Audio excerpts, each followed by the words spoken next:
fuck you. Yeah, you piss me off. You're a piece of shit, you know? Just like another white boy. White Southern boy trash, you know? You motherfucker.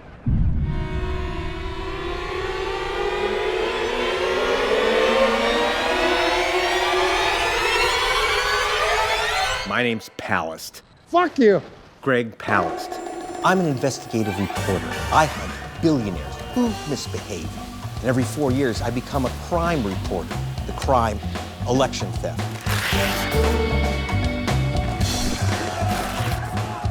I hunt election thieves, vote rustlers, ballot bandits.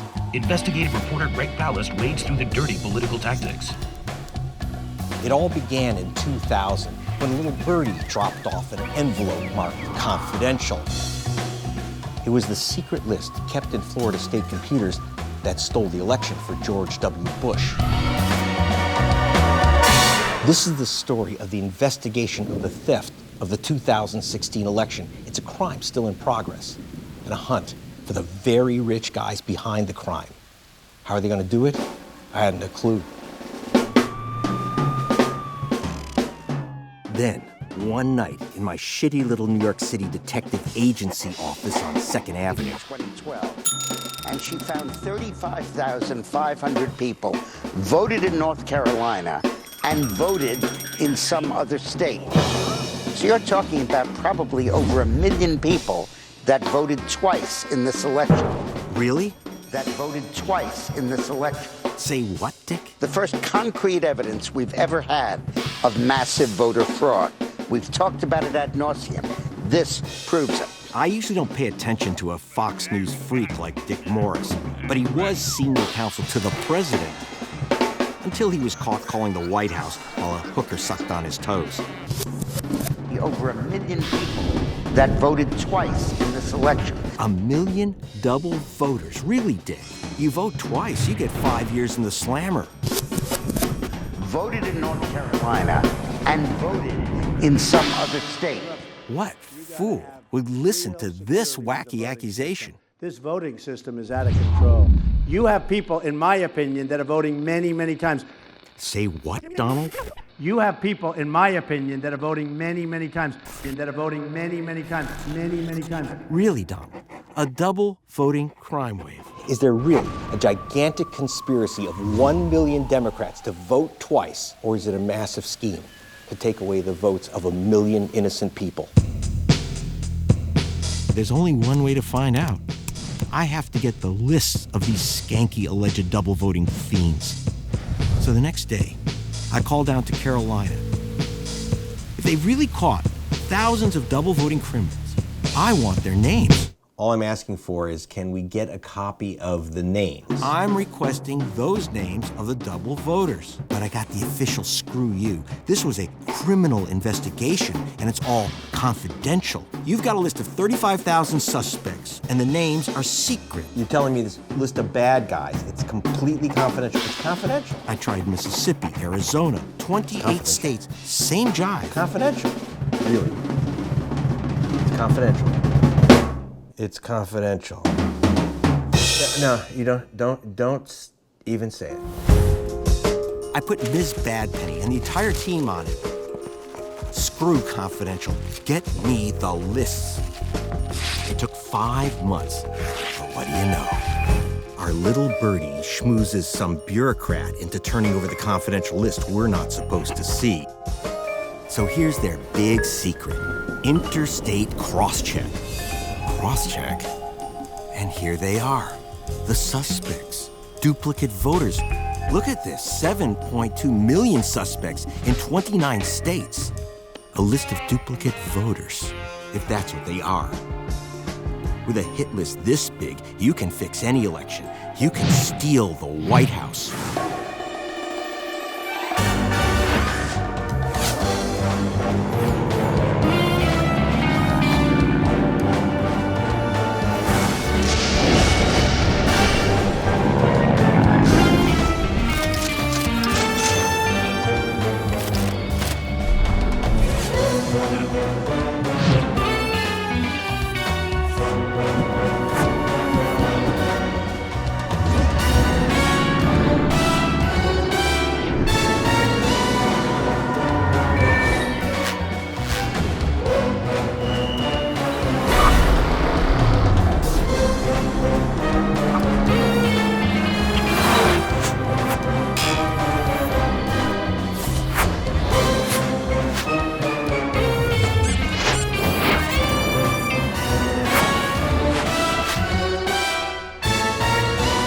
Interstate cross-check, a list of 7 million voters. I've seen lists like this before. The year was 2000. It was during that fight between George W. Bush and Al Gore. Before the election, Jeb Bush, governor of Florida, and his trusty Secretary of State, Katherine Harris, hunted down convicts, convicted felons who had registered to vote, and kicked them right off the voter rolls. We're talking killers, bank robbers, drug lords. They heroically removed the voting rights of an astonishing 94,000 Florida voters. Other states secretly joined in the great felon voter purge. My suspicions got me moving. I grabbed a plane. I have to see these ex-con voters for myself. I hopped around the country to investigate this supposed crime wave of ex-cons voting, but I couldn't find a single illegal voter. So I went to the big house. Do felon voters even exist? Here they are. Are any of you registered to vote? No, we're not allowed. Can't vote. I am. I'm a registered voter. I just have a misdemeanor. But I just couldn't find these criminal felon voters. Then an envelope arrived on my desk. It was the list of those Florida murderers and mobsters who had registered to vote. Nothing matched up. The names of the voters didn't match up with the names of the felons. Jonathan Barber lost his vote because Vinnie Barbieri was convicted of a crime. And Jonathan has a different birthday than Vinnie. Thousands of mismatched birth dates. Some of these criminals were convicted in the future, way in the future. And thousands never convicted at all. Something was wrong here. The voters that were purged just didn't match up with the felons. Turns out, the number of real criminals on Bush's felon list, 0, nada, bupkis. But look at this. Blah, blah, blah. Blah, blah, blah, huh? Most of the innocent folks who lost their vote were marked BLA, black, like this guy, Willie Steen. He lost his vote because some other guy named Willie Osteen was convicted of a felony in Ohio. No criminal at all. Never been convicted of any crime. I've never been arrested in my life. So I went to Katherine Harris's office to show her elections chief their phony little felon list. But suddenly, he had to go. And I think I'm done with this interview. Wait, well, let me just show you the contract, if I could. It could look to other people that you paid $4 million to purchase this election for the Republican Party. Mr. Roberts? After the state troopers took me away, his boss, Katherine Harris, pronounced Governor Jebb's brother President of the United States by just 537 votes. But who cares? Does it really matter if some politician shoplifts an election?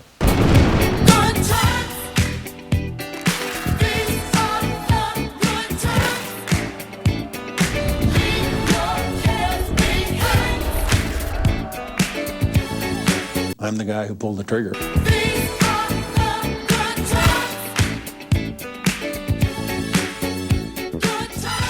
Does it matter?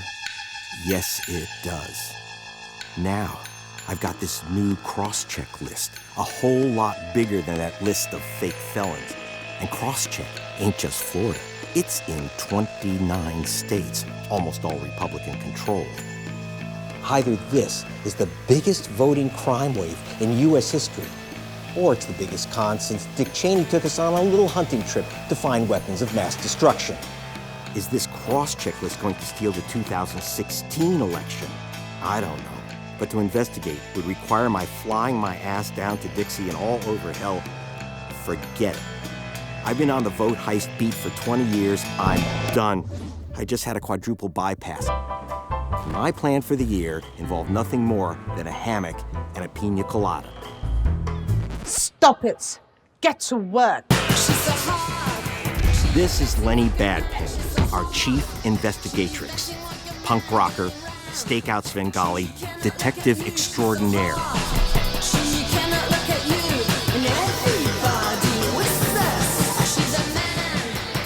Palast, you're going to North Carolina.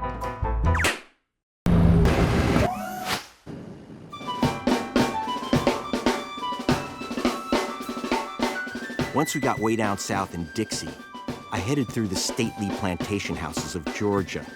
The state had just joined cross-check. whipped up by reports of voter fraud in inner-city Atlanta. Republican leaders had gathered at a golf course to take action. Do you think that the Democrats are voting fraudulently? Are they trying to steal the election? The fact that that could be happening is an enormous threat to our country and to our Constitution, and we must uncover it. So I went to hunt down these voting games in nearby Atlanta. Here I am, undercover in Martin Luther King's old church. Turns out their old age home was harboring the biggest nest of double voters in the nation. Is everyone excited to vote? Yes, very. So you remember before the Voting Rights Act? All of us do. Do you remember when African Americans were blocked from voting? Oh yeah, from a lot of things I remember. Couldn't even go to the movie theater unless you went on top. Couldn't use the toilet. Nothing. Popcorn on them. They had colored popcorn. So is it different now? Popcorn for colors. Yeah, we've come a long way. Not long enough. Right, not long enough. So is anyone still feel that there's any trouble still going on? You think that they're happy to see it? Happy to see? Do you think that the state's happy to see you voting today? No. Not really. Not the Republicans. They're trying to squash the vote as it is. And that's the reason why we're here now. And it is what it is. Now you have to have identification to vote. You know that. Right, Before you didn't have to have Everyone have their ID with them. Yes. I have mine. Is that the law you have to have? Yes, I got mine. In Georgia? In Georgia? Yes. Other states you don't. This is what the ID looks like. Oh, can I see that? Took me months to get it. Took you months to get the voter ID? Yes, and it's not even, it's flimsy. Mr. James Jackson, right? The state of Georgia is matching names with people who voted in other states to see if you've already voted. James Jackson is on the cross-check list. You didn't illegally vote twice, did you? No. So, who first accused these folks of voting twice? The answer would take me to Carolina to meet the man responsible for bringing cross-check way down south to Dixie, Colonel J. Delancey. And you would think that Jim Crow rose from the dead. Delancey was the lobbyist who got Carolina to join the cross-check purge from his foxhole. What really concerns us is the people who are impersonating another voter. And this is what they're really looking at with this investigation with the dual state voters. This is interstate cross-check. Okay, these are the states who are Colonel involved. Delancey is commander-in-chief of the Voter Integrity Project. These valiant vigilantes hunt down fraudulent voters. Problem is, they haven't captured a single double voter despite their sophisticated methods. We looked at sites like Ancestry.com, Been Verified, MyLife.com. Fraud's hard to find. Hard to find? Really? 35,000 suspects in this state. He ought to be able to find them blindfolded.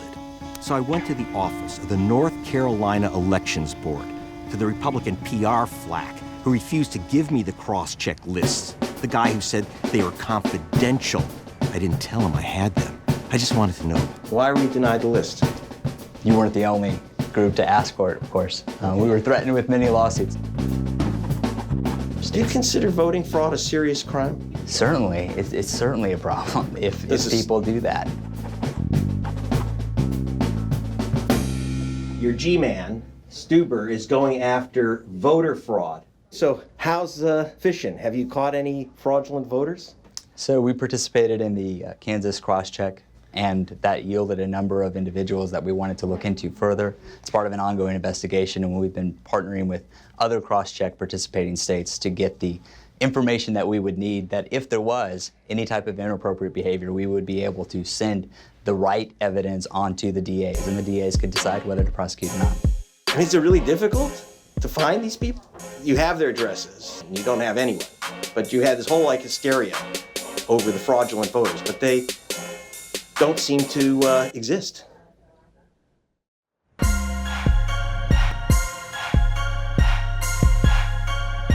The state couldn't find these double voters, so I decided to hunt down these criminals myself. Our team found one guy. He voted many times all over the place under the name Park. Could I speak to Mr. Park? Look at this guy. Park, park, park. 이 말이지 이거 보도하려고 이거 지한테 이해관계 없는데 Yeah, I've heard that alibi before. I showed him the cross-check list with the evidence he voted in Georgia and Virginia. birthday different. Is a social security number different.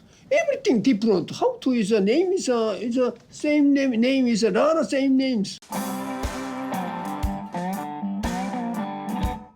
But now I know we've got one. Voted in 14 states. Once as a guy named Willie, then as a lady named Willie May. He's even got his own bus to vote in several states at once.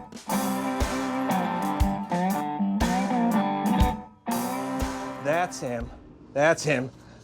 You got me. William Nelson? You got me. William Nelson? Willie Nelson? Yes, sir. It says here, Willie May Nelson. Willie May what? Willie May Nelson voted in Georgia, and then you voted again as Willie J. Nelson, okay, in Mississippi. Yeah. All right, so the first time you voted as a woman, is that what the pigtail thing? Yeah. Okay, to get, how'd you get away with the beard? So you have a bus. This is a good getaway vehicle. Yeah. You think you're getting away with it. You think it's cute that you're voting again and again and again. This is a felony crime. In fact, it looks like, were you arrested before? I was just a little play thing we did, you know, just me and the cop. Oh, wait, what are you grinning for? Are you high? Are you smoking something? Aren't you? Maybe this old guy is telling the truth. It sounds like you got better shit than I got. How good is the shit on this list? Here's the big secret list of millions who are accused of voting twice. Look at this. Maria Isabel Hernandez is supposed to be the same voter as Maria Cristina Hernandez.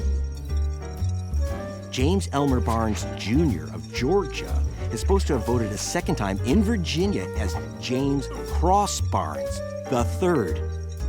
We ran it through the computer.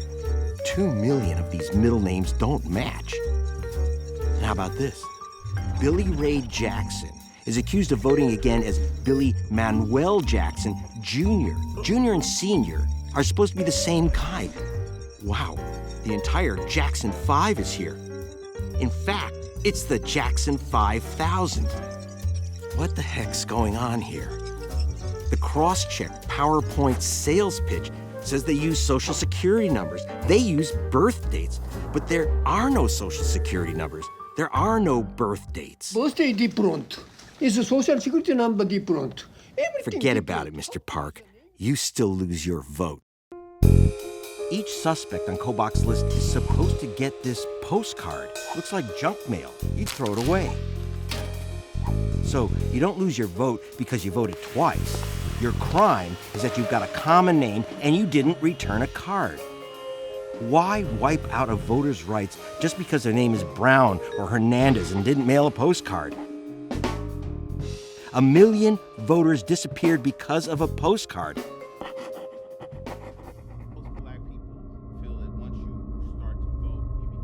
Kansas. Why Kansas?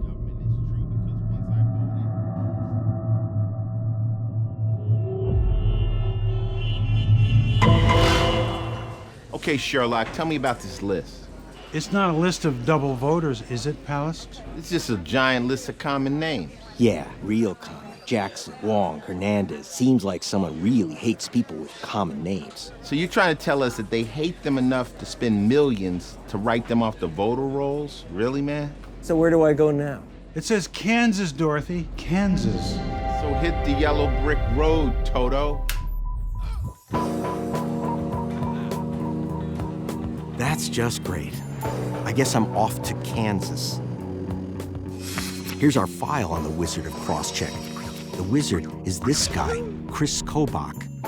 Wow, Harvard, Yale, Oxford, Republican whiz kid, created the computer databases for Homeland Security, which tracks Arabs traveling around the U.S. Successful businessman with a family-friendly assault rifle company.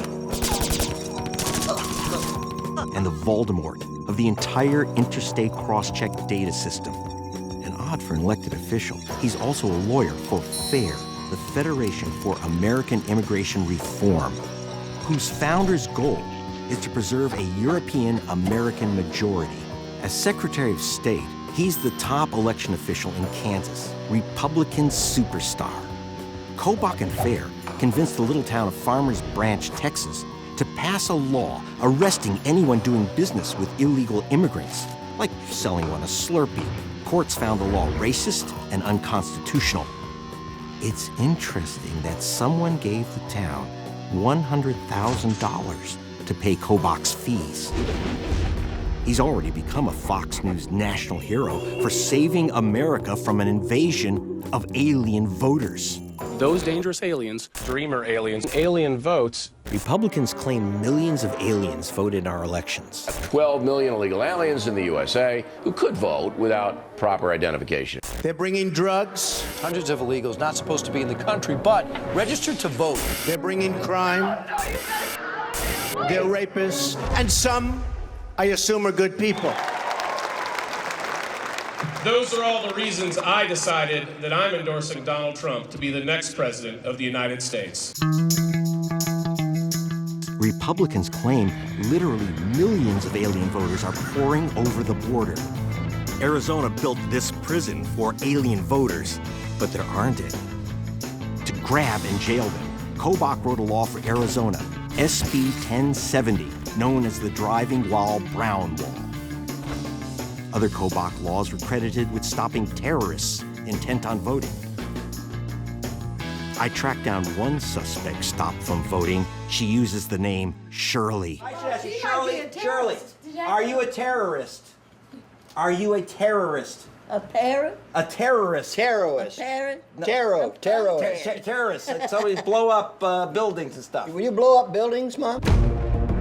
Here, in a desert hideout, I found a whole gang that the law blocked from voting. Father?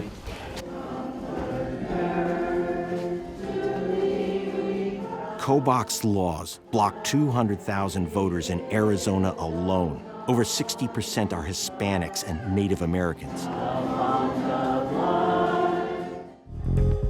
Kobach has ruled that voters must prove that they are Americans to vote, but he was blocked by a lawsuit filed by a group of ladies he exposed as a communist front, as he calls them, the Communist League of Women Voters.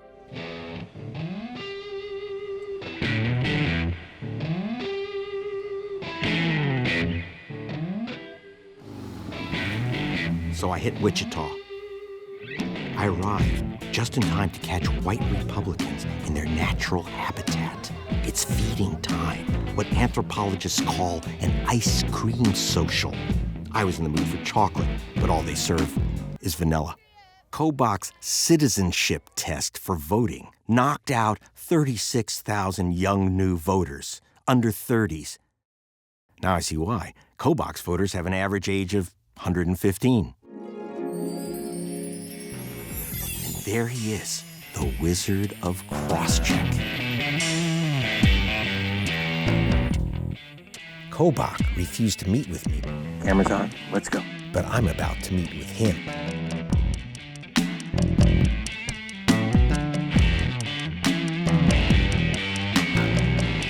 We're number one. And we may not always be number one in NCAA basketball, but we're number one when it comes to guns and protecting elections, and I'll take that any day. Go right down. I'm going to go, yep, exactly. I'm going to go around the other side. I'm going to go down. Mr. Kobach? Hi. Hey, I want to congratulate you. You are the #1 fraudulent voter hunter in the United States. Thank you very much. You're the guy behind the cross-check list. The title on this list is duplicate voters, okay? So wait, I've noticed, most of the names are, wait, sir, that most of these names are to the flag of the United States of America. And This reminds me, Kobach took on the president over double voters. Take double voting. That's a slam dunk to prove that. A guy's voted in Kansas and he's voted in Colorado. It's a state crime, it's also a federal crime, but the Obama administration is not interested in prosecuting. Surprise, surprise. I wanted to know why crosscheck is so secretive. And justice for all. Why wouldn't you give out the lists? Why are these such secret lists? If they are really not a secret list, his office said it was a secret, not subject to disclosure. We had to lift it through a side channel. My bullshit alarm was ringing. What is the point of sending a card to James Evans Johnson to prove that he is not James P. Johnson? What's the point of sending him a card? That should not be an individual who's deemed a match. Excuse me, but you say ignore the matches. You tell people to go. You tell the states. This is you, right? Kansas Secretary of State. You're the Kansas Secretary of State. This is you. How come you have these as the same voter, potentially the same voter? Our system would not yield them. This is from your system. But his system did target Johnson. All these are his matches. This is the list you gave Virginia, and on the basis of this list, you know that Virginia removed 41,000 voters based on the list you gave them? That is false. But Virginia did cancel the registrations of these voters. Why lie? You've said that there is a massive problem with double voters. You've given out this list. These are not double voters. This is the list. You say it's potential double voters. No. All of his own propaganda says potential duplicate voters, double voters, double votes. It's his own words.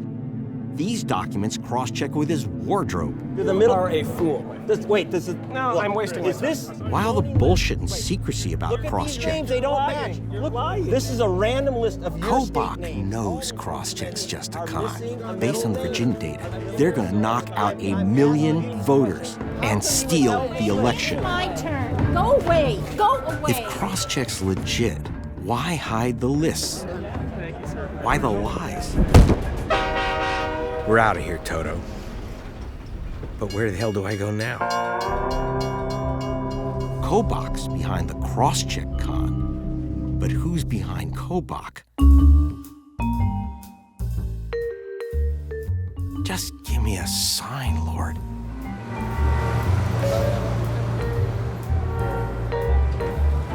I just need a clue. Who's got the millions and millions to promote this voter vanishing game? It says Kansas, Detective, Kansas. Genius, nobody takes a crap in Kansas without the approval of the brothers. The Kochs again. I've been on the trail of the Kochs for 2 decades. Koch Industries operatives would bury oil next to drinking water sites, would pollute rivers, would dump oil in... I had too much hair. 20 years ago, David and Charles Koch were the richest guys you've never heard of. They got their money the old-fashioned way. They stole it from the Indians, like this. The Osage Indians, poorer than dirt, let the Kochs truck away oil from their Oklahoma reservation. Koch would pay for 90 barrels of oil, but Charles told their truckers to take 100. One of Koch's buddies told us that when he asked Charles why the billionaire would skim $3 a week from some poor Indian family, Koch said, "I want my fair share, and that's all of it." $3 a week per Indian added up to over $1 billion for the Kochs. The FBI and federal prosecutors wrote up a criminal indictment that could put Charles behind bars for theft and racketeering. But the Kochs got their buddy, Kansas Senator Bob Dole, to get the prosecutor replaced with a crony, and the criminal indictment went poof. The Kochs then gave the senator $100,000, which federal authorities made him give back. In 1995, Koch Oil was charged with 312 criminal counts of dumping 3 million gallons of oil sludge into rivers in 6 states. Rather than comply with the law, they decided to buy control of the entire U.S. Congress to change the law. How? The answer came from an insider who called me to rat on Charles and David, their little brother Billy. Little Koch told me that his brothers... My brother, unfortunately, abused himself above the law. Abused himself. Which brother? You have 3. Charles. Back to his libertarian philosophy, where he believes that laws are immoral. Abused himself as being above it, and will go out and do whatever he wants, steal oil, pollute the environment, etc. And then if he gets caught, what he then does, or someone's coming after him on it, then he goes and buys all the politicians he can to counter that influence, try to mitigate the cost of the crime. And they've been very effective at it, very effective. I know they've given a couple of dollars to Dole. Right. And let's say they've given dollars to Triad. Triad? Holy mama! Triad was the secret conduit of those millions to a front called Coalition for Our Children's Future.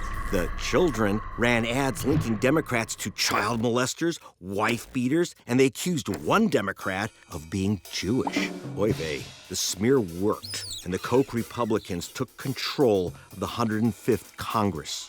If Koch Industries had secretly funded Triad, then the brothers had committed a go-to-jail crime. At the time, it was illegal for corporations to grease political campaigns. Doesn't matter. In the case of Citizens United, the Supreme Court decriminalized campaign contributions by corporations. Like ISIS, Inc. and Manson and Company. Billy Koch also told me that his brothers had put up over $75 million to set up a series of think tanks and front groups, including Citizens for a Sound Economy, which the Kochs morphed into Freedom Works, which drafted the demands of a group of cross-dressers called the Tea Party. The Kochs also fund the Heritage Foundation, which promotes the mass purge of voter rolls. And the Heritage Foundation's latest crusade? Kansas Interstate Crosscheck. I get bad penny on the case. Connect Mr. Crosscheck Kobach Okay, pay attention. and the brothers Koch. Koch brothers. They've hired Whitney Ball to run their money funneling outfit, Donors Capital Fund. Heritage Foundation, Federation of American Immigration Reform. Delancey, the Voting Integrity Project. So has Josh Olson. Delancey, $100,000. The bill called SB 1070, which is a duplicate voting, supporting anti-immigration donors trust. Over $1 million to Numbers USA. 100,000. Farmers Branch, Texas. Chris Kobach. Got that? So the Kochs shoved a pile of cash to Donors Trust, which gave a cool $1 million to Numbers USA, which dropped 100 grand on Farmers Branch. That's the money that went to Kobach. So Kobach's just another spider in the Koch web, taking their cash, and now he's bleaching the voter rolls for the Kochs. But why? Why do guys who have $100 billion need to buy the White House? I had no idea. Until Bad Penny received a message from the Chief of Criminal Intelligence of the Arctic Republic. The chief demanded I travel immediately to Kaktovik. I hit Google Earth. Kaktovik's an island just above the Arctic Circle. I tell her there's no way I'm running up to the Arctic to chat with some crazy Eskimo. We are not a conquered people. We're not defeated. What gives you the right to trespass, you motherfuckers? Yeah, you but goddamn white trash. Now, okay. This is Itak, Welcome to Kaktovik. the legendary whale hunter, former professor at the University of California at Berkeley, and leader of the Inuit Speakers of Alaska's Arctic. And one badass Eskimo. No, this is the healthiest stock in the fucking world. This? This is the healthiest whaling stock in the world. So this is not commercial. This is cultural. This is culture. This is a culture? Yeah. Just chopping up whales? Yeah. You know, well, okay, so let me ask you a question. Seriously, you've been claiming this, Itak, as native land. Yeah. Why should this be your land? It was our land since time immemorial. We're the last of the Pleistocene people. We are the same people for 28,000 fucking years. And you want to come here and destroy us? Okay. In case you can't translate his Inuit phrases, I don't give a fuck what the governor... Koch Industries and British Petroleum need the oil under this very whale. This is destruction in progress. And you are the witness to that destruction. Okay. What are you doing about it? Now, when the oil company As a reporter for British TV, he wants me to send a message to my queen. He tells me, if you start drilling, that is the end of us.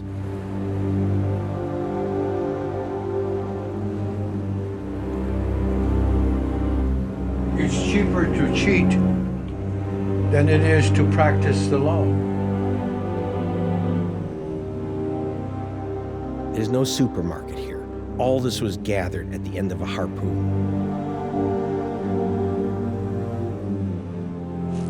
That thing will keep you going all day. I made 5 gallons. Get them up tucked like this. Uh-huh. I'm going for it. I'm happening. Ladies and gentlemen. It's better than it looks. Okay. Okay, wait. He brought me here to swallow Mickey up, whale meat in fermented blood.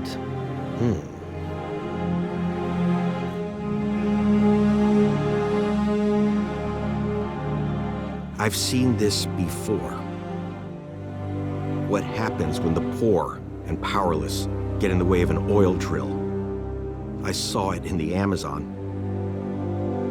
The mass poisoning. I saw it in the Caspian Sea, Cancer Alley.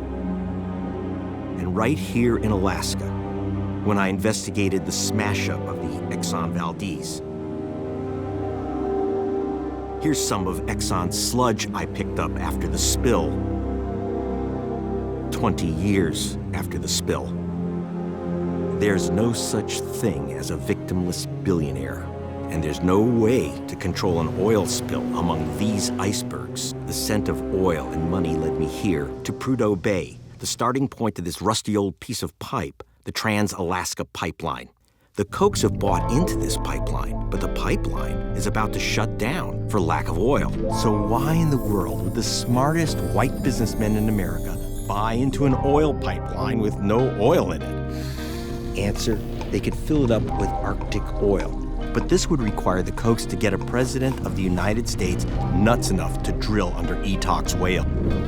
Hell, the Kochs can't do that. They've dumped $750 million into the 2016 election. For $750 million, they expect a second pipe thrown into the deal. I want the Keystone Pipeline. You should love the Keystone Pipeline. Love the Keystone Pipeline. The Keystone XL pipeline will bring the world's filthiest oil, tar sands from Canada, all the way across the belly of the United States, over our water resources, down to Texas. Oil to Texas? Why in the world would you have to ship oil to Texas? The answer is here in Corpus Christi, home of the Koch brothers' giant refinery. But the Kochs have a problem. They can't use Texas oil. It's not filthy enough. It's not dirty enough for their refinery. They have to use super heavy crude, gunk, like you get from the tar sands. So for years, the Kochs had to import their extra filthy crude from Caracas. And the price of that heavy oil was set by this man, the Frank Sinatra of Venezuela.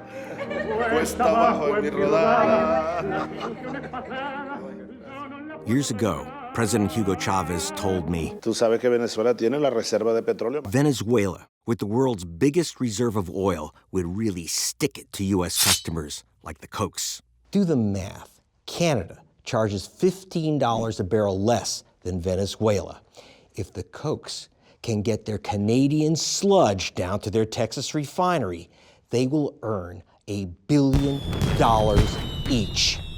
So who is the political plumber who will put in the fix for the Kochs pipe? Look, the oil is coming from up here. It connects, the two pipelines connect here in Alberta. What we're missing is the opportunity to bring it to the even larger petrochemical refineries that are in Texas and Louisiana. Karl Rove, Chief of Staff to the President of the United States. He was known as Bush's brain, but Bush called him Turd Blossom. Absolutely. And one other geopolitical point. This would reduce our reliance upon the heavy crude, similar that comes out of Canada, that comes out of Venezuela. It would allow us to further crater our opponents in Venezuela. Turd Blossom has been in the computer targeting game since his 20s as a voter database nerd working for the Creep. Well, I'm not a crook. And here's how Rove uses his computers. I know. I've been investigating Rove since 2004 when that little birdie, love that little guy, dropped off some highly confidential emails from Karl Rove's research chief to George W. Bush's campaign chiefs titled Caging. The lists were names of voters living at homeless shelters and minority soldiers at the Naval Air Station in Florida. The homeless weren't home, and Bad Penny discovered the sailors were overseas. So I took the thousands of names to a law school dean who explained caging to me. Caging is a system by which you can target cohorts of voters and get them excluded from the lists. And it's illegal in this country. And it's illegal particularly it's illegal under a number of statutes, but if you target black or minority voters, it's illegal under the Voting Rights Act of 1965 specifically. It's a felony, and it's punished by high fines, but also imprisonment. The Republican Party has done this in the past. They will get the addresses of the black voters in a particular state. Then they will mail certified letters to each of those homes. And if the voter is not there at the time that the letter is delivered to accept delivery, the post office will automatically send that letter back to the sender, which in this case is the Republican National Committee. If the letter comes back, the Republican National Committee uses that letter as presumptive evidence that the voter gave a false address on his voting form and is therefore ineligible to vote. Go to Iraq, lose your vote, mission accomplished. Caging. It's effective, it's illegal, it's Rove. Now, Rove and his computers have grown up. The simple caging computers have morphed into data trust, hourly tracking over 1,800 things about you, Mr. Voter, including the last time you downloaded porn, to whether you ordered Chinese food just before you voted. I think that's creepy. Mark Sweeland is an expert for companies that live and die by their databases. I-360 Data Trust have literally thousands of data points on you, Greg Palast, and on me, and on everybody who's watching this film. Wait, what's this I-360? Their databases would include trillions of data points on hundreds of millions of people. Rove is partnered with this bigger voter surveillance system called I-360. Who gets all that creepy data? Turns out, I-360 was founded by two brothers. I want my fair share, and that's all of it. With all that computer power, couldn't the Kochs and Rove find real double voters? You could do that in a heartbeat. Could you find double voters using a sophisticated database like I-360 if they existed? I would argue it would be a piece of cake. So why not? Is crosscheck more sophisticated? Sweetland told me that crosscheck is incredibly simplistic, such a sloppy technique, a very dangerous thing. It's what they did in the case of crosscheck is to come up with the most simplistic mushing together of data, first name, last name, a childish methodology. So why do Republicans use crosscheck to name 7 million unlikely suspects when they can find double voters accurately and cheaply with I-360? You know, there's just lots of things that make you wonder whether this is an effort to find how many people you can take off the voter rolls, as opposed to really finding those rare cases of people who vote across state lines. Today, Rove has been given $500 million through his cover operation, American Crossroads, for winning back the White House, taking the Senate, and keeping the House in Republican hands. Officially, Rove's operation is a social services charity, like Save the Whales, so he can keep his donors' names in the dark. And look who we found in the darkness. Rove's top donor, I just knew it. Paul Singer, the Vulture. I've been following this billionaire bird for a decade, from the Andes do you mind an interview for BBC television? to Africa. The Vulture got his name by the way he made his billions, feasting on the corpses of dying nations. He figured out a way to grab the aid money meant for nations suffering civil war, mass starvation, and epidemics. Like any vulture, Singer feasts when his victims die. The Vulture has been accused by Oxfam of grabbing money meant for cholera clinics in the Congos, like this one.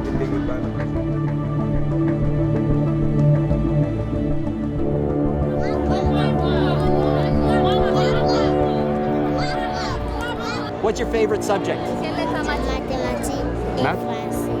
Mathematics and French. Oxfam is stunned that Vulture financiers have seized over $100 million needed to clean the Congo's water supply.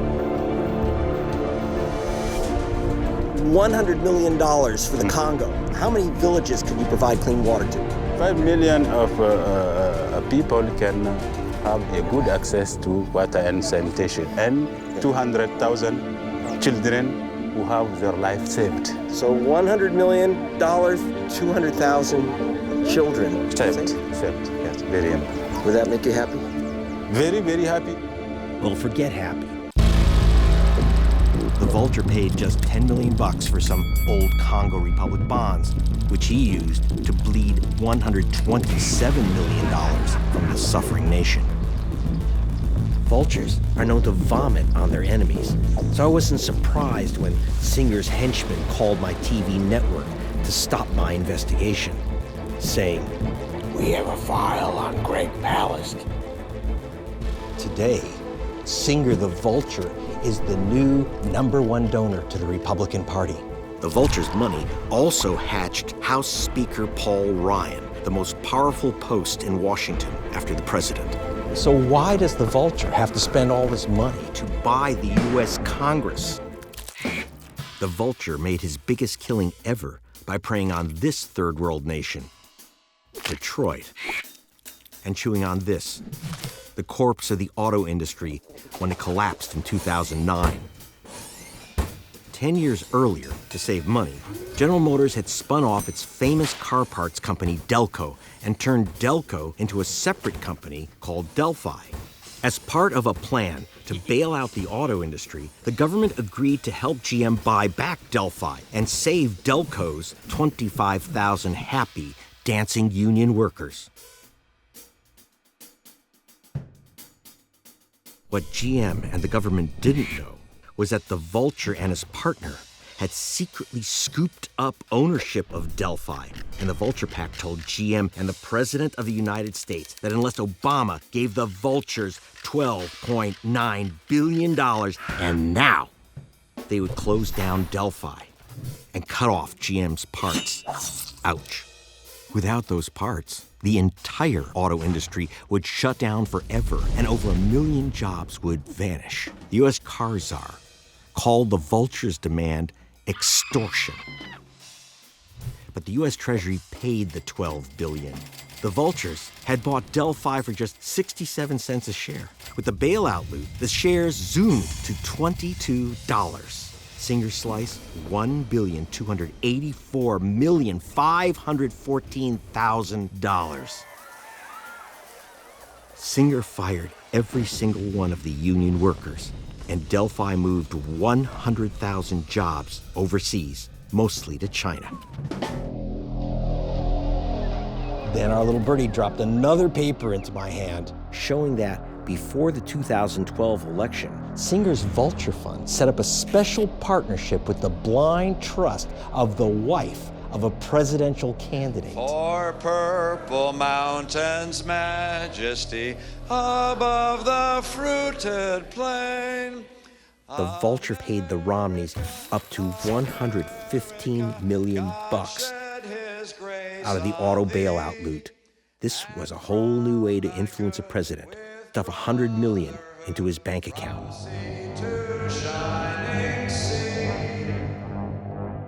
I thought I'd ask the billionaire himself about his special way of enriching politicians. Time for a vulture hunt to meet the man funding the vote-munching machine. Please help me welcome Paul Singer. You and Bad Penny laid out the elaborate plan to cover his escape routes. Yes. Okay. And so, like, pay attention. So this is the rotunda where they walk through to go to those little steps. They come down the steps. Zach can hang out here in case he went in 61st and hung around there and then just walks down the steps into the lobby. And we practiced signals with 3 undercover cameramen. Because America is clamoring for reassurance that our system isn't rigged in favor of the rich and powerful.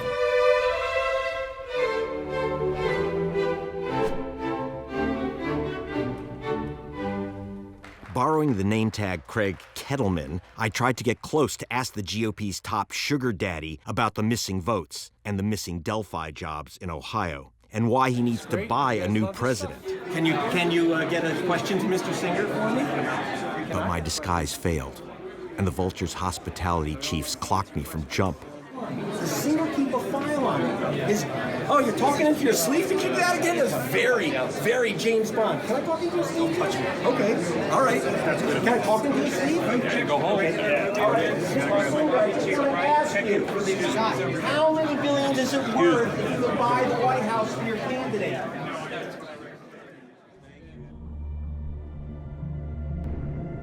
There is no such thing as a victimless billionaire.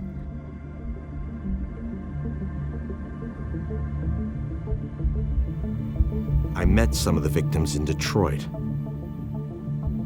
The city's streets had already been bank bombed, houses foreclosed and emptied, their windows smashed out, weeds belly high.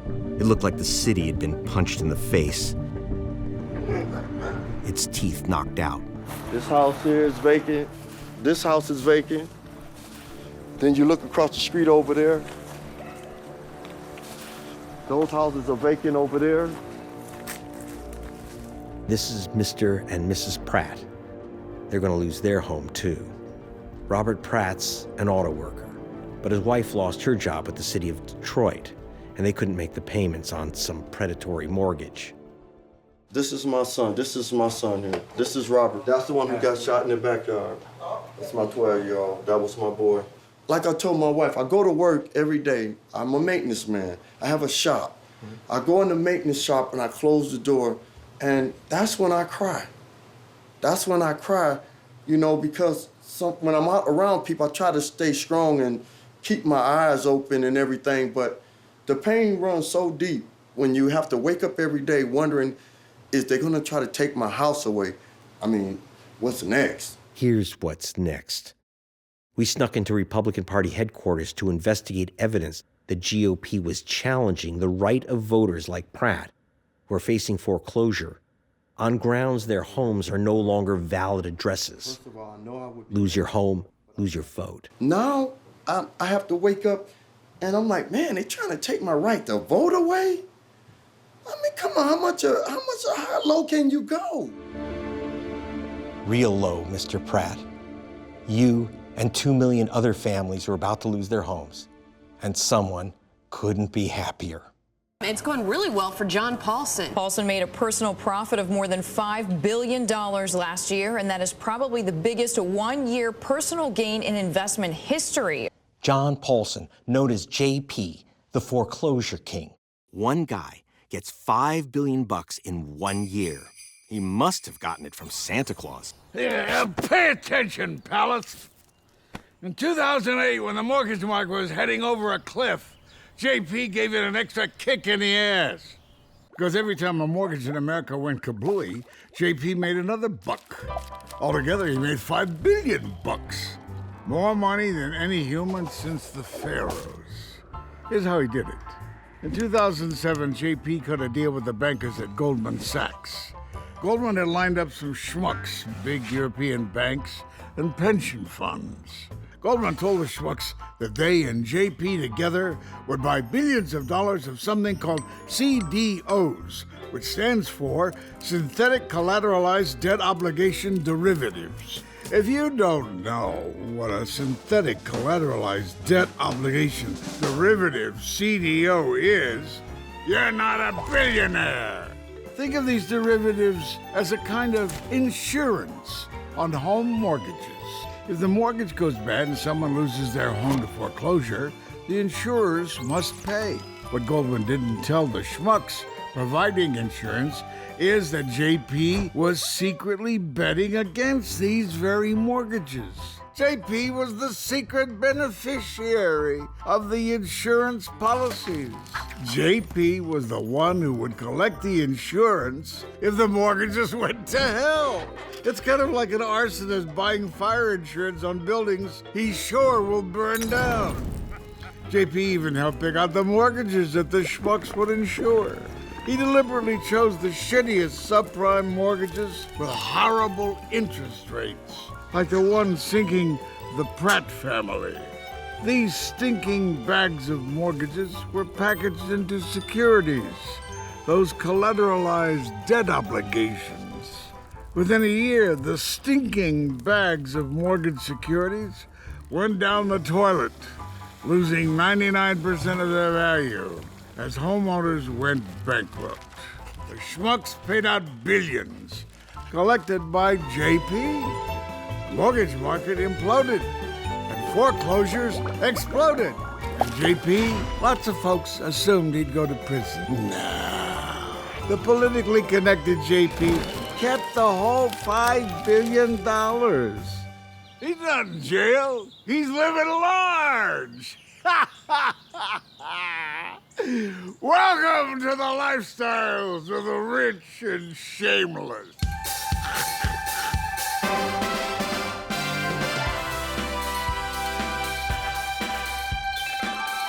Welcome to the lifestyles of the rich and shameless.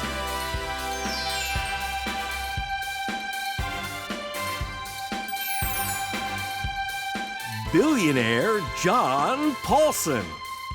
JP is lord of this manor with 70 rooms, 2,000% bigger than that pathetic little hovel that the Pratts are losing.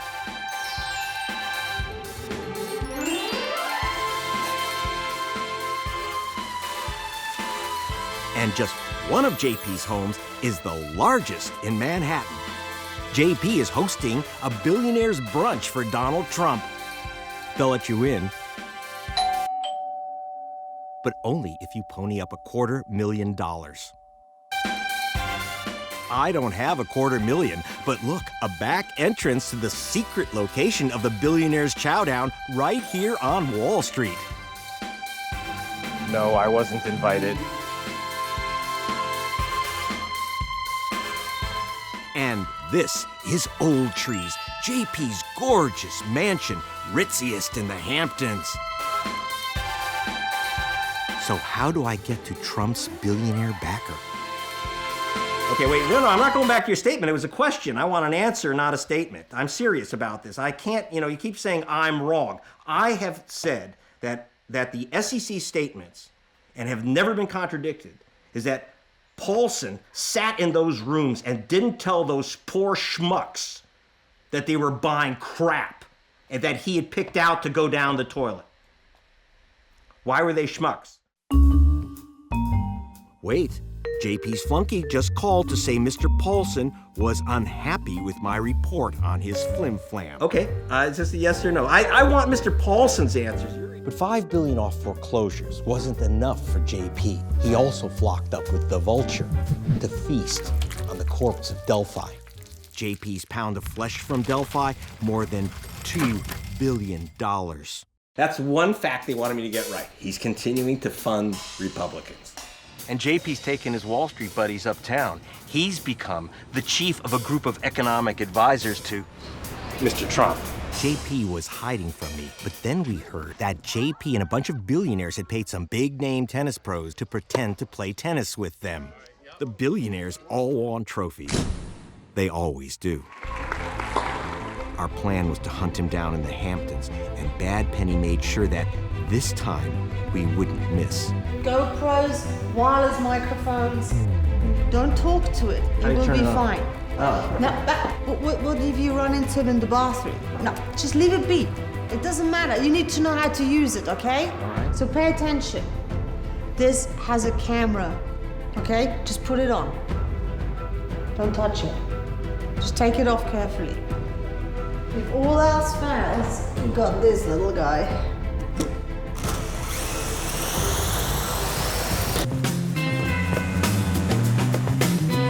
Bad Penny planned an invasion by sea.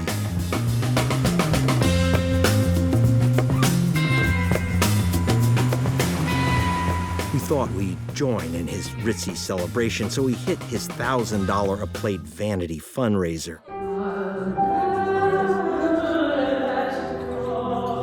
Celebrating his tennis victories. A full 20 cents of each dollar would go to charity. There's 4 goons behind us, behind me, and they are making me uncomfortable. One of them actually looks smart. We were stationed near the servants and hunted our vulture among the billionaire birds sucking their champagne cocktails.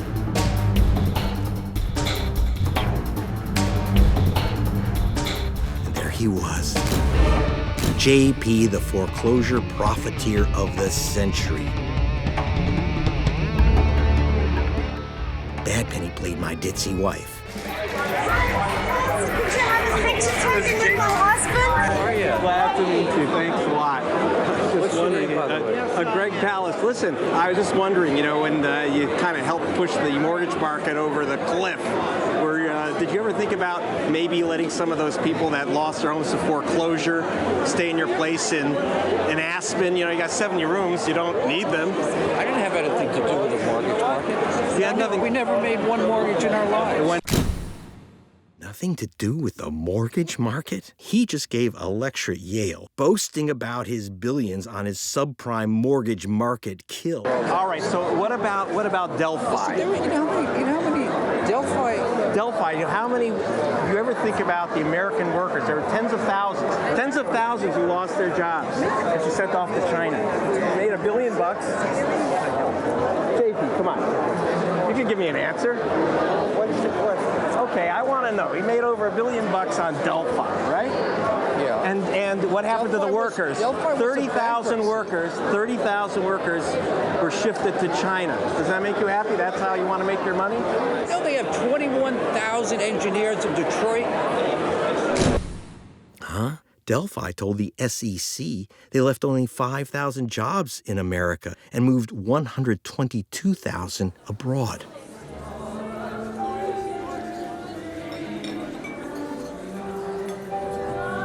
Are the documents lying?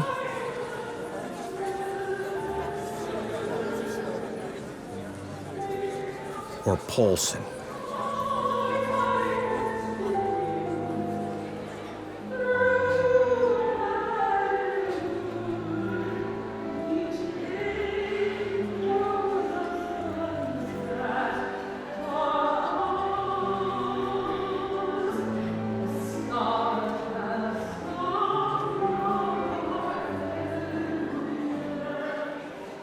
I found the Delphi workers. They were having dinner too. We got the notice, they said it's like a 2-week notice. They just said, well, we're closing the doors. We just don't no longer, they were sending somewhere else.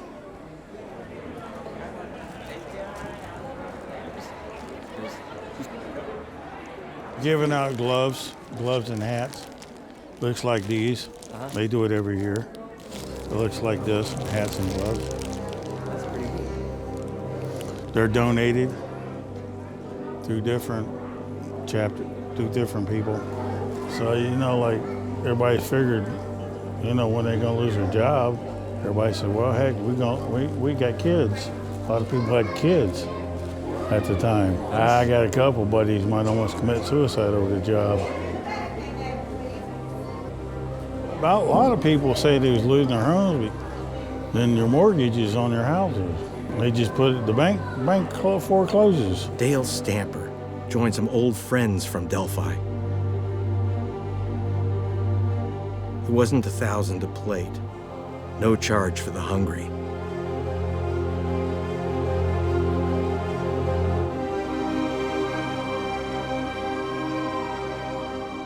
This is Delphi, or the carcass of Delphi, left after JP and his Vulture buddy Singer got through with it.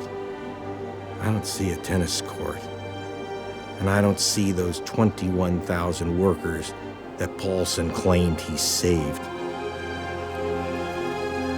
How does this happen?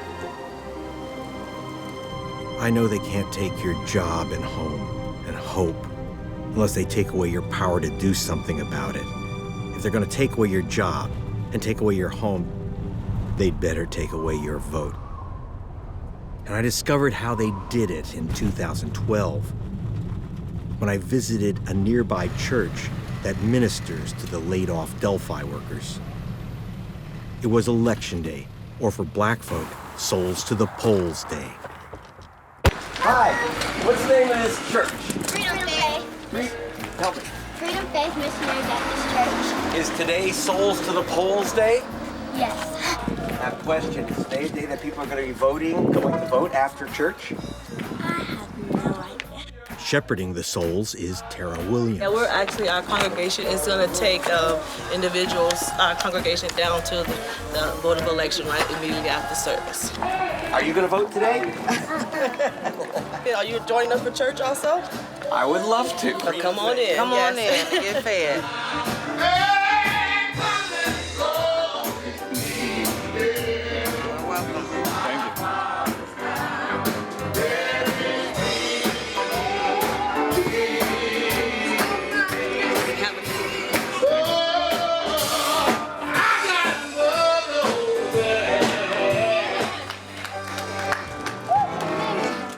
And then they piled into the church van to vote. Bye. Bye-bye.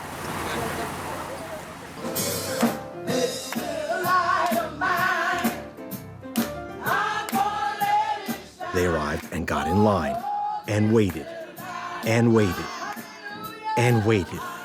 You're here with the Souls to the Polls. And there's your souls. The overwhelming majority of black people in Ohio vote on the Sunday before Election Day because they can't take Tuesday off. Early voting is required by U.S. law, but Ohio's Republican Secretary of State has resisted it. He shut down almost every big city early polling station. In Dayton, he permitted only one single voting place for over 80,000 black voters. Excuse me, can I ask you, why are you waiting in this line?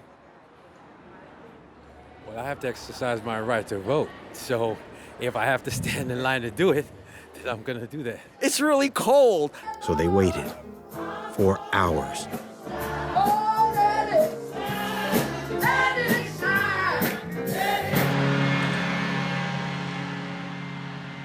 Outside the city, in the suburbs, I checked the wait on the lines where white people vote. Well, actually, there's no line.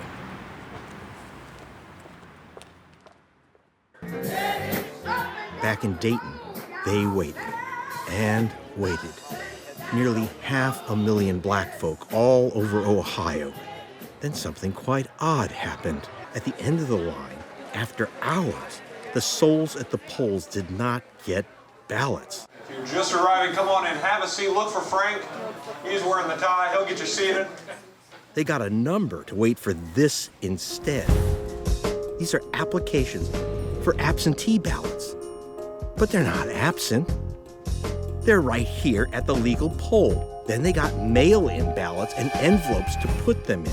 Using an absentee ballot is playing bingo with your vote. Number 175 and under, 175 and under, you can head up the steps, stay to the left as you exit 175 and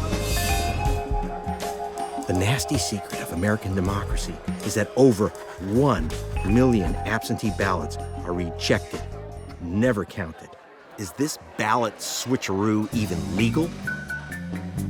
I drove through the night with one of these pseudo ballots to Ohio's capital, and at midnight, I reached the home of law professor Robert Fitrakis. He was crazy enough to let me in. I showed him what they were giving black voters. Every early voter, almost all of them African Americans, were handed an absentee ballot. Is that common practice here? Absolutely uncommon. And I would suspect it's either done out of incompetence, for convenience, or to defraud people of their vote.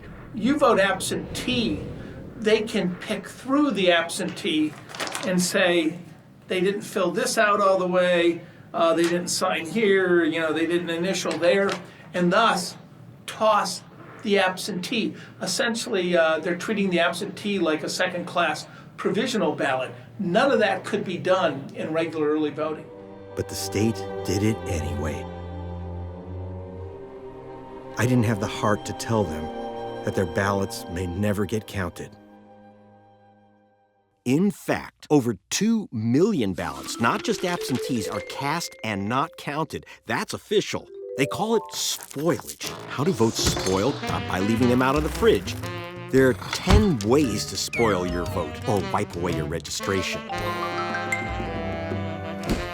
Think you're registered? This election, over 3 million of you will find your registration go poof. They toss out your mail-in ballot because you've used the wrong envelope for postage due, forgot to add your middle initial, fly poop on the ballot, or you didn't fill in the bubble. We've been invited into the home of voters whose votes didn't count. Did not fill in the bubble. So why didn't you fill in the bubble? Because I didn't know when you fill in a name that you had to put a bubble in. Mom, it said you had to fill in the bubble. I'm sorry. What do you want to know? Your sister and I did not draw black circles. She's an ex-school teacher. She know how to fill in a bubble. I'm an ex-school teacher and she's a lawyer. That's we right. did not do it. There's purging, caging, or you have the wrong ID. In Texas, hands up. Gun ID, okay. School ID, not okay. In some states, up to 45% of new registrations are simply tossed in the spoilage bin. Don't worry, they'll tell you, if your name's missing from the voter roll, you get something called a provisional ballot. But because your name's not on the rolls, they throw it out. But you get to pretend you voted. Then there's good old ballot stuffing. Whose votes get thrown in the spoilage dumpster? According to the U.S. Civil Rights Commission, the chance of your vote spoiling is 900% higher if you're black than if you're white. For voters of color in the USA, voting has become some kind of crazy obstacle course.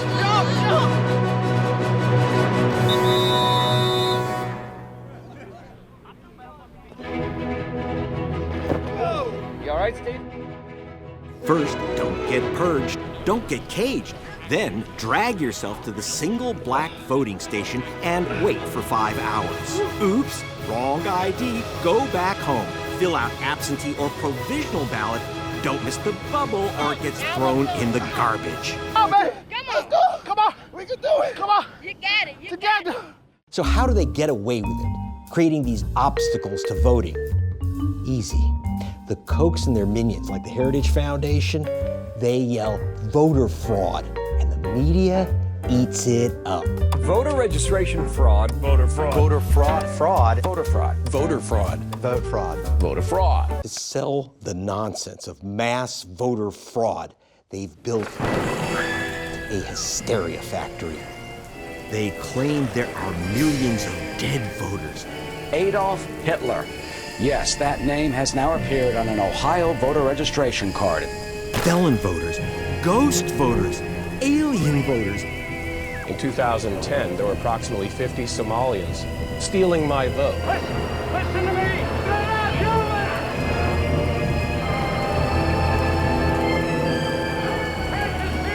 Everyone, they're here already. Join me. And now, double voters. Probably over 1 million people that voted twice in this election. The double voting accusation is old stuff. Birth of a Nation, 100 years ago, the most influential film of its time, depicted white actors in blackface sneaking in a second ballot. It praised the Ku Klux Klan for saving the South from black rule. The film helped the Democratic Party block the passage of a federal law to stop lynching.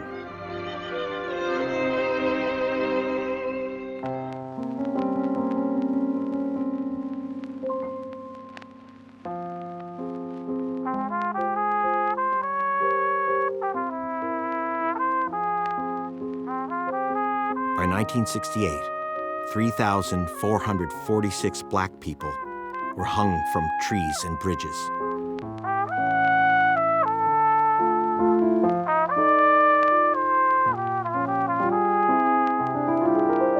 Today, they don't use hanging ropes to get rid of black voters. It's now lynching by laptop. And the night riders' white sheets have turned into spreadsheets. So I quit. I give up. I can't stop the electronic lynchings, and I can't stop the vultures stealing lives. Because once again, not one American network, not one American newspaper would agree to run this story of crosscheck, nor the story of billionaires crushing Delphi, nor let me expose the con called American democracy. My work is banished to Britain and abroad. No one in America will get this story. So forget it.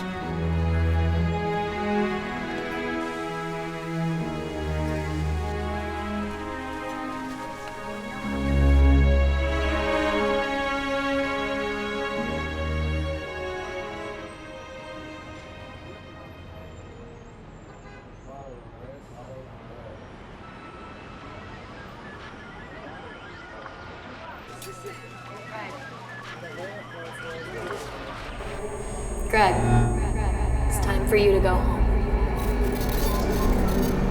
Greg, it's time for you to go home.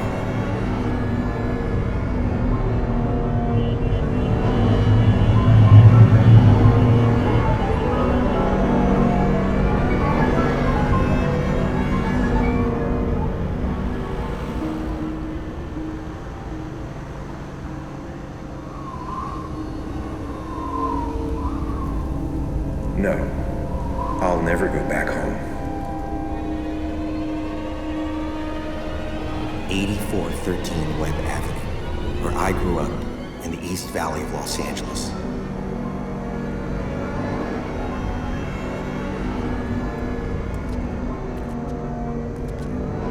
So this is a former GM plant, huh?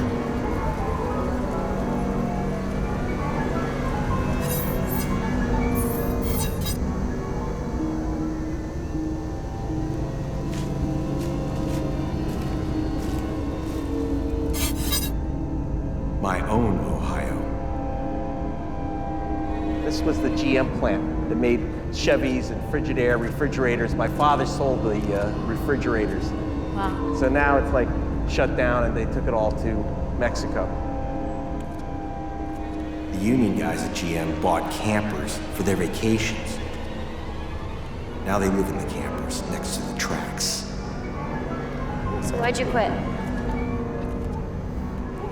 Because the system is screwed, it's fixed, and I hate it. This is why you can't stop. If you don't do it, no one else will. So look, Greg, your phone is gonna ring. It's gonna be Bad Penny, and you have to answer, and you have to pay attention. You've got to get back right now and look at these Ohio numbers.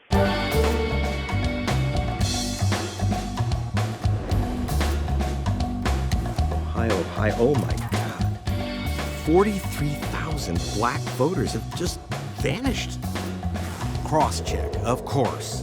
497,000 suspected double voters. So it's back to Ohio.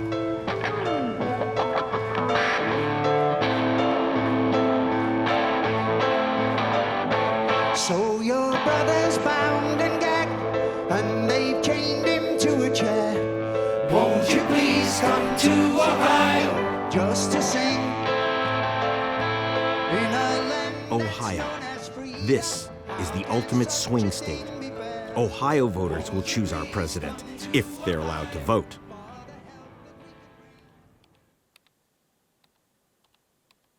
Donald Eugene Webster. That's not my middle name. Eugene is not your middle name? No. You ever use the name Eugene? No. They say you do. Mm-mm. You know that it's a crime if you vote more than once? Of course. It never occurred to me to do that. You know, what's 2 votes gonna do when you got thousands and thousands and thousands? You gotta have a bunch of people doing that. Well, do you? Are you part of a large conspiracy? No, I'm not, sir. You're not? No, I just go to vote. I vote every election and every primary. Every one. When a young man, he moved to Dayton. It was a different time. He signed on at GM Delphi. Although he was training as an engineer, I was working as a janitor at GM. They just would take your application and either throw it in the trash or mark a great big red C on it or something crazy, so that they would know that. What was a C for? Color. I remember the Civil Rights Act. I remember all of those things. It's almost all gone. Somebody dropped the ball. Maybe it was us in our age group. That we thought it was over and that we didn't have to fight no more. You know, so you're fighting the same battles over again. I'm 70 years old. Almost all the fight in me is gone. I'm not gonna go out there and try to, you know, bust no heads up, but I'd like for the people who know what the problem is to name the names. Names of these people who are doing this. And here's the name he's looking for, John Huston, the Chris Kobach of Ohio. The Republican Secretary of State has conducted what may be the biggest purge of voters in the nation. Well over 100,000 voters are gone. While investigators did not know all the reasons for the purge, we found a big one. He knows what he's doing is illegal. What he's doing is counting on bigotry to get away with it. He's picking first and last names only because he doesn't want to actually match people by using the middle name. He wants to purge blacks and Hispanics, and he's trying to make Ohio winnable in the only way he knows how, by stealing American citizens' votes. And whether it's cross-check, alien voter purges, fake felon lists, or absentee ballot games, it seems like almost all the vote suppression victims have one thing in common. But exactly how does cross-check target voters of color? We did a deep dive into the data, and we found lots of interesting findings, such as that the most common surnames hit at an incredibly high rate. God forbid that your last name is Garcia, of which there are 858,000 in the United States, and your first name is Jose or Joe or Joseph, because you probably are suspected of voting in 27 states. If your name is Jackson, it's likely you're African American. 90% of all Washingtons are black. Garcia's 91% Hispanic, and Kim, 94% Asian. There is an ethnic bias we discovered in the states we looked at in detail in the cross-check list. And it says Asians, Hispanics, and African Americans are overrepresented. 20% of the minority voters in those states are on the cross-check list. That is, to me, flabbergasting. A cheap, racist vote suppression trick? I thought so. But then I found Maria Hernandez. What it says here is that Maria Isabel Hernandez of Georgia voted a second time as Maria Cristina Hernandez of Louisiana. Clearly. Is this something Obviously. Do Hispanics vote consistently more than one time? Are there literally hundreds? According to these documents, there are literally hundreds of thousands of Hispanics voting several times. Yeah, it's been this like big, outrageous plan that we've all been working on since childbirth to like make sure that we all had similar names so that we could vote multiple times across states. You're talking about Wongs, you're talking about Hernandez's, you're talking about Washingtons. It's a lot of Asian folks, and it's a lot of black folks, and it's a lot of people who all have common names. Like, the reason why we do that is specifically so we can get around these voter laws and actually vote twice. That's like been the big major plan of how we were gonna take over this country. Wow, a full confession. You think Hispanics vote twice illegally? Look at this group. Gangnam Style. Gangnam Style. Asian Americans nationally are the fastest growing electorate, and our political power is growing. My maiden name is Kim, Helen Kim.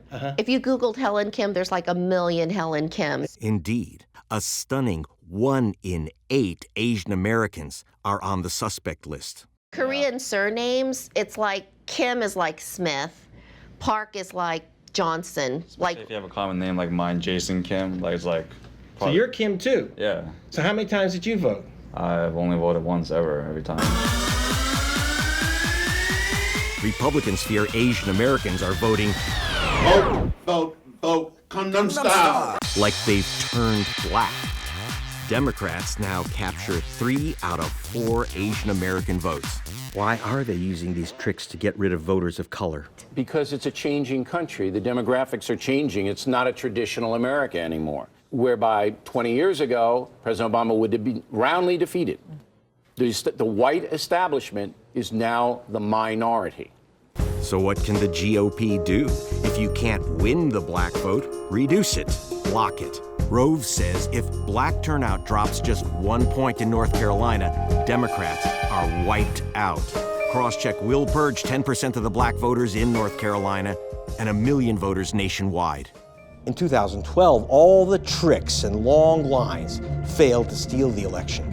But then, just 8 months after the president's re-election, there was an earthquake in voting rights law, and it was devastating.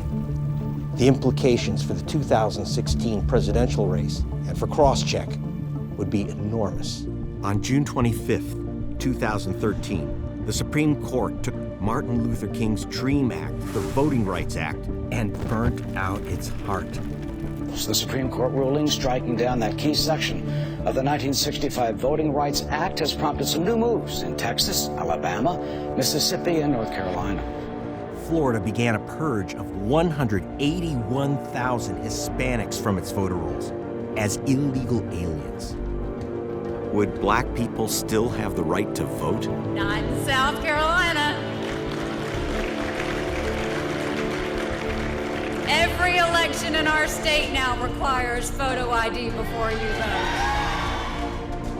In fact, just hours after the court eviscerated the Voting Rights Act, Alabama passed a law requiring voters to have a driver's license or ID from a motor vehicle office to vote. Then the state shut down most of the motor vehicle offices in the 10 black belt counties. When the Supreme Court struck down Section 4B of the Voting Rights Act, that was a powerful setback. The 1965 Voting Rights Act banned all forms of racist trickery in voting. A state couldn't adopt a scheme like Crosscheck unless the state could prove it did not discriminate against voters of color. Not many states would dare try, until the court ripped out the key section of the Voting Rights Act, and almost overnight, Crosscheck spread like a virus. The court's Republican majority said racial voting trickery is gone. Blatantly discriminatory evasions are rare, and Jim Crow practices have been eradicated. Is that Sanders' experience? I literally went to vote, and my name was not on the voting list. How odd, since Attorney Sanders is also the Honorable Senator Hank Sanders, representing Selma. But I had been on the ballot any number of years, and my name wasn't on the voting list.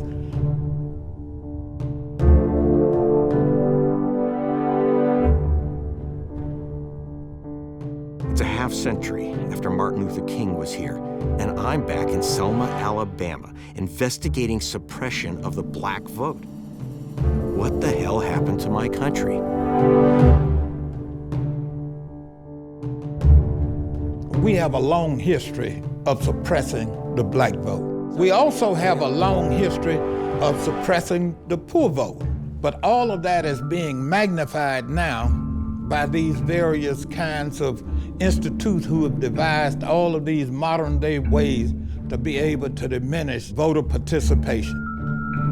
And of course, these are being funded by a few folks who have billions of dollars. They've found ways not to pay taxes, and now they are using those same dollars to be able to take away the right to vote from poor folks and black folks and other minorities. The Supreme Court case against the Voting Rights Act was brought by Shelby, Alabama. So where did poor little Shelby get the cash to bring the case? The money behind Shelby came from Project on Fair Representation. And the money behind Project, it came from Donors Trust. And the money behind Donors Trust? Coke. So it was Coke money behind the hit on the Voting Rights Act. And that let Crosscheck loose on the entire USA. Look who flocked up with the Cokes to attack the Voting Rights Act. The Manhattan Institute, whose chairman is Paul Singer, the Vulture. So some billionaires are spending their loot on destroying Martin Luther King's Voting Rights Act. Well, there aren't enough white guys to elect Donald Trump, nor a Republican Congress. So you've got to get rid of the unwhite guys. Crosscheck, all those other voting tricks. You eliminate a few million voters of color, and you've got your tax break, you've got your pipeline, and you've got nothing between you and your next billion. Is vote suppression just another profit center?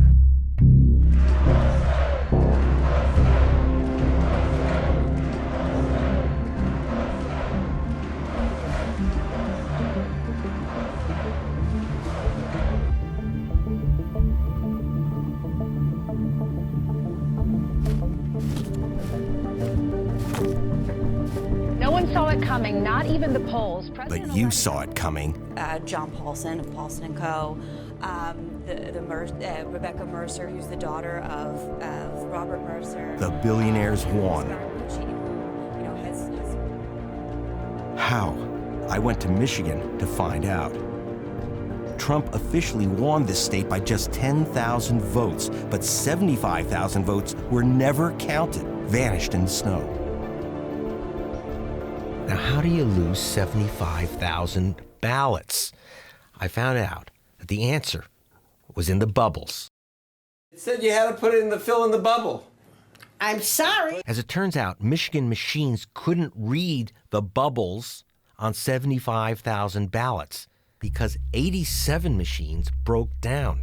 They broke down in Detroit and in Flint, African-American cities. Now, these cities were bankrupt, and so they were under the control of Republican-appointed operatives from the state, and they refused to spend the money to replace the machines before the election that they knew were broken. And so I went to the Attorney General to ask him what happened to the missing ballots, what happened to missing voters. I just want to get the Attorney General's view of what happened with the recount.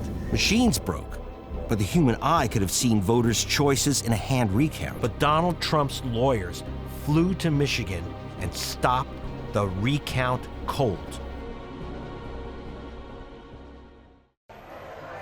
Remember those long lines of souls to the polls in Ohio? They were back in 2016. And in state after state after state, Crosscheck, supposedly to stop voter fraud. Do you believe that there's fraud in Michigan? Well, we've been very aggressive in closing vulnerabilities and loopholes. Well, I see the aggression. So who won? Who really won? Now, the U.S. State Department uses exit polls as the way to measure whether an election is honest. And according to the exit polls, Trump lost.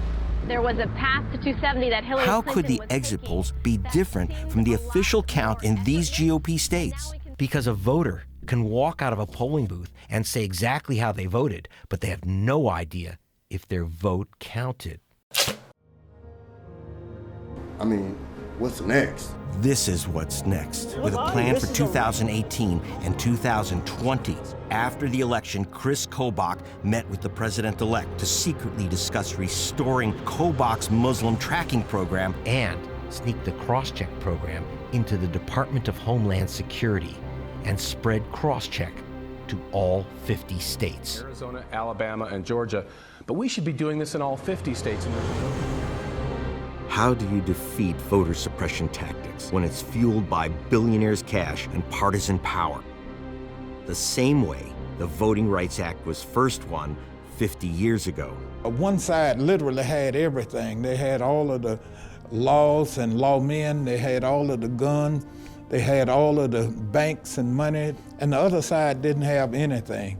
but yet we took marching feet, we took singing songs, and we took praying prayer and was able to forge a great victory. The Voting Rights Act was won here on this bridge over the Alabama River when Reverend Martin Luther King came to the town of Selma, Alabama. And so I marched the last leg of the Selma to Montgomery March with about 35,000 other people. And what I remember so graphically was Dr. King saying, how long? And eventually the crowd was saying, not long. They introduced Dr. Martin Luther King Jr. Everybody got quiet, and he was telling our parents how it was time for them to get the right to vote. When we got to the top of the bridge, then you could really see what was on the other side.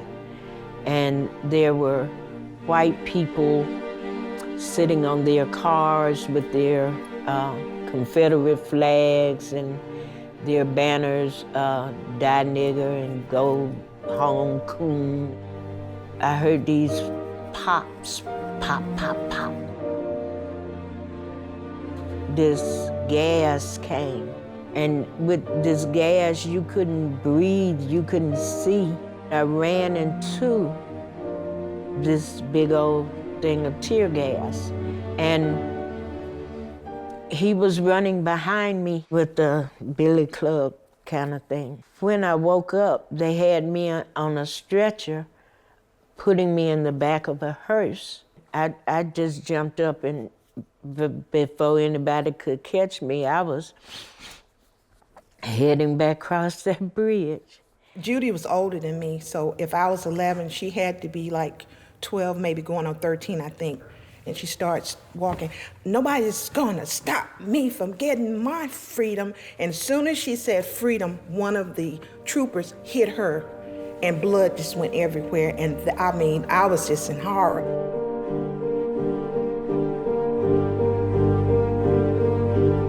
Different people in the group would just strike out and start singing, and then others would join in. Deep in my heart, I do believe we shall overcome someday. That was the hope. That was the hope of that song. That was the hope of that time. We shall overcome. We shall overcome. We shall overcome someday.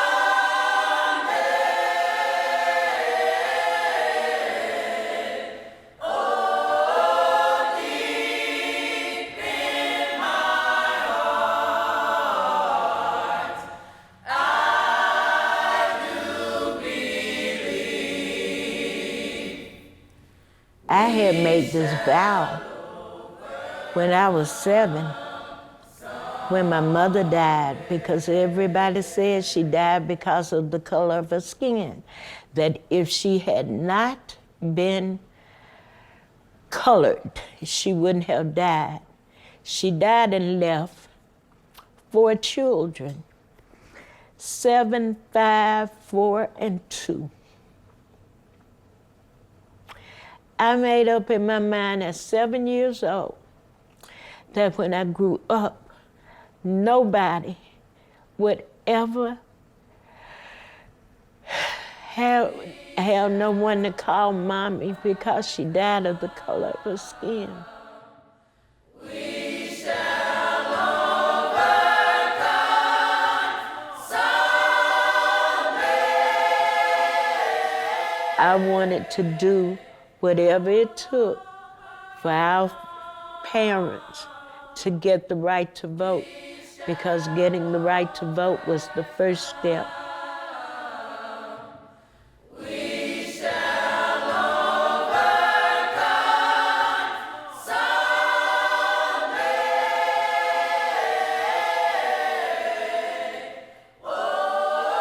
Voting impacts everything in our lives. the air we breathe, the water we drink, the work we do.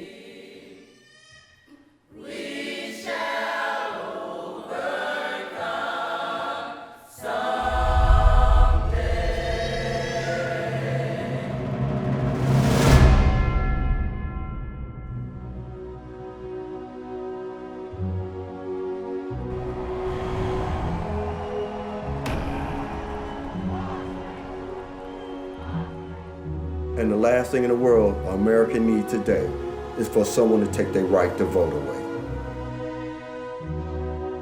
That's why we have to keep marching across the bridge every single time that we get a chance.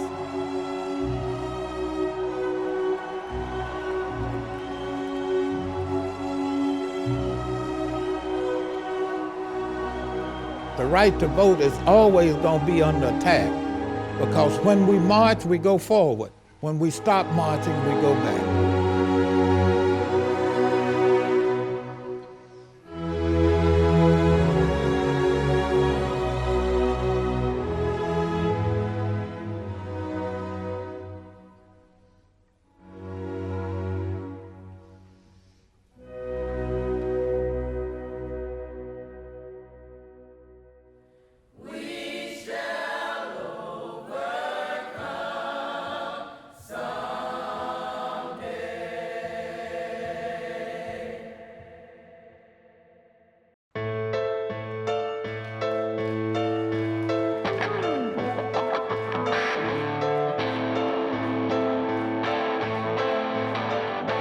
So your brother's bound and gagged, and they've chained him to a chair. Won't you please come to Ohio just to sing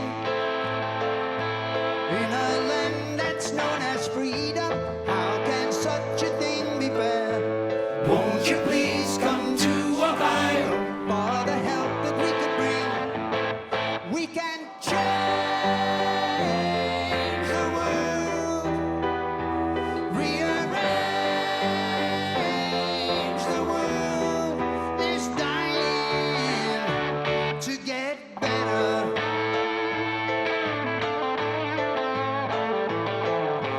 Politicians, sit yourself down, there's nothing for you here. Won't you please come to Ohio for a ride? And don't ask for